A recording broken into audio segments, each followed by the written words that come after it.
que je veux vous montrer, c'est d'utiliser les plus gros time frames à votre avantage. Donc, si vous comprenez ce qui se passe sur les plus gros time frames, vous allez pouvoir faire des bien meilleures entrées sur vos plus petits time frames, peu importe le style de trading que vous faites. Exemple, on fait du swing trading.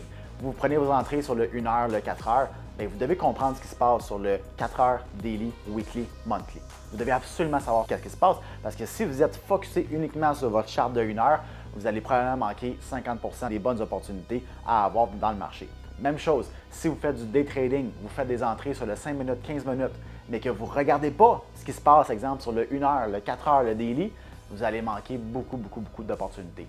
Donc, vous devez comprendre ce qui se passe sur le big picture pour par la suite prendre des entrées sur des plus petits time frames. Puis lorsqu'on vient prendre nos entrées, ce que ça fait, c'est qu'on va venir avoir des stop loss qui sont beaucoup plus petits que si on prenait, exemple, une entrée sur le 4 heures. Donc, dans mon cas à moi, je fais du day trading, donc je fais mon entrée en 15 minutes, par exemple, mais sur un setup 4 heures.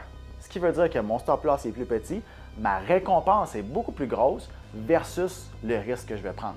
Donc, ça me donne des opportunités qui sont beaucoup plus intéressantes avec des récompenses qui sont généralement 2, 3, 4, 5, 6 fois plus grosses que le risque que je vais prendre. C'est comme ça qu'on va réussir dans le temps à avoir beaucoup plus de pourcentage gagnant dans notre semaine. Pas en termes de pourcentage de réussite par trade, mais pourcentage global réussi dans notre semaine.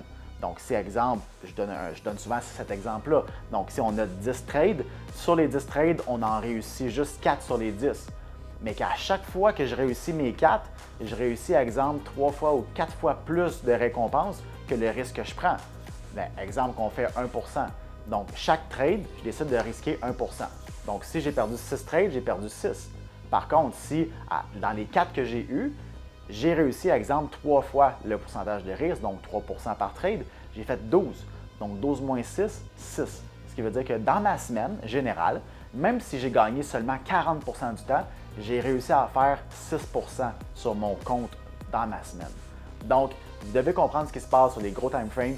Laissez vos bonnes trades gagnantes rouler parce que vous allez prendre votre entrée sur un plus petit, mais que vous allez vous baser sur le 4 heures ou sur le daily pour la laisser rouler.